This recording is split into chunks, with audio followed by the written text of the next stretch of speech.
Welcome to our channel. In this video, we interview Robert, a philosopher living on Bali, on happiness and why maybe you shouldn't think about it that much.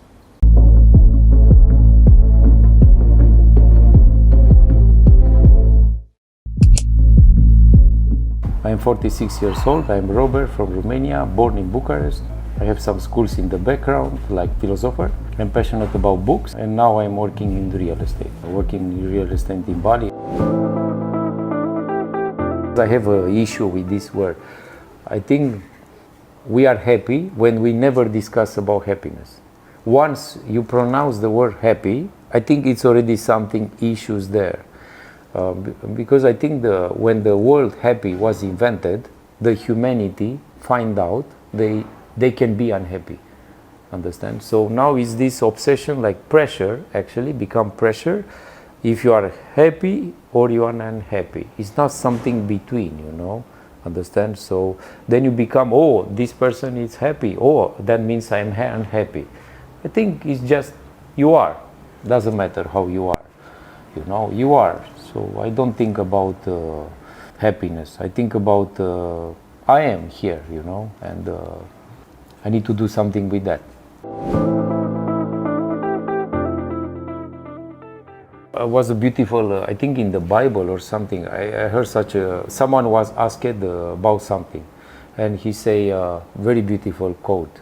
He say, if you ask me before, if you didn't ask me, I will knew the answer. Now, because you asked me, I don't know.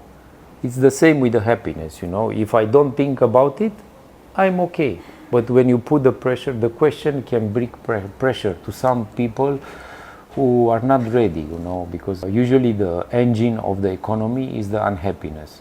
The money moves around the world if you stay and think because unhappy. People buy because they feel a void and lack of things inside. So if everybody will be enough and satisfied and will buy only what they need in the life, because what? Being happy, or let's say satisfied, content. I like the word in French, content. You are content with your life. You are satisfied with your life. That is maybe more better than happiness from English. I think then the people will not buy many things and the economy will stock. So that is the engine of the economy. That is the thing. For that people, they buy, I don't know, sport cars. They want expensive watches. They want super luxurious condominium and they live alone and they still feel a void inside.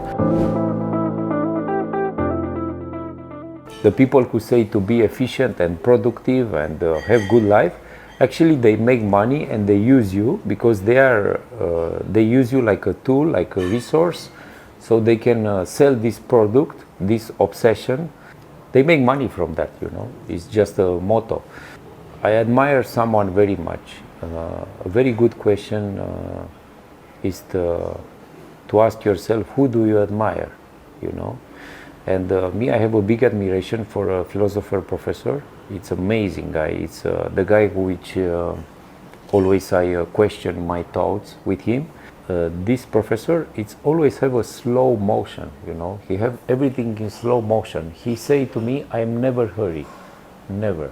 I try to understand many years why he is so maybe not productive in the terms of the quality of life, or like what he was successful, but his incredible balance, you know. So now I'm thinking and put in a contraweight two people. You say someone who is very successful but never have time for reading, for understand his life, for enjoy the moments, you know. He doesn't have stories to share. My professor is poor, not successful, not productive, but when I sit with him in the art of conversation, I feel the whole world. Understand? You feel he can clear yourself, you know, because there are two types of people. People who can make you blurry when you are with them, they make you more agitate or something, and there are people who you can see yourself better in your life. Understand? They can put you a mirror. They can put you a good mirror, and reflecting in that person, you can see yourself better in your life. So I'm thinking like, what is good, you know? Higher speed, to be productive, to do amazing body, to do successful, to learn 5 languages. But what is the purpose? You know, it's a very good question. What I'm going to achieve? So if I do this, what I'm going to get?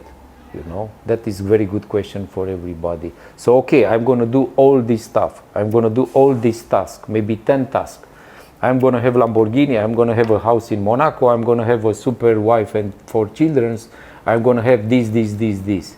But I solve all the problems of my vote existential life.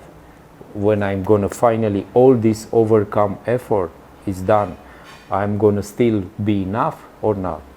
You know, so what I sacrifice, you know, because everything comes with a price.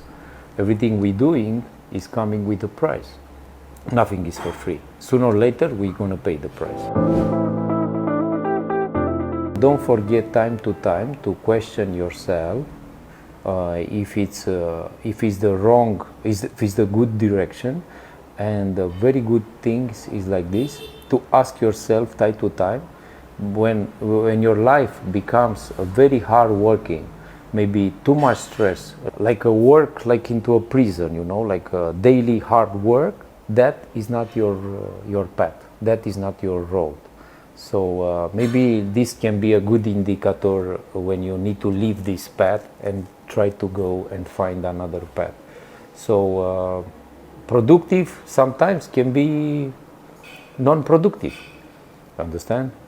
Because you don't have time to question yourself, is the I choose this way, you know, and I go with full speed. But you go until the end of the path and then you see, wow, it's nothing there, it's just a cliff. I have 2 ways: to jump in the cliff because I am low now and depressive, or to come all the way back to find myself in the point where I lose myself and to choose another way. So it's good to time to question your speeds. I think nobody is useless in this life, you know. Nobody is useless. Everybody have a purpose, you know, have something to do, have something to say. Every single thing on this planet, microscopic or macroscopic or something, it's have a small, even one small purpose. And for me was a very beautiful, inspirational thing.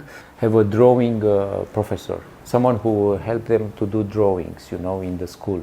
And that professor died very young. He was also doing a translation from the Greek for some books. And he died with the regret he was useless, you know, useless. And he didn't do nothing in this world. No family, no children, no successful.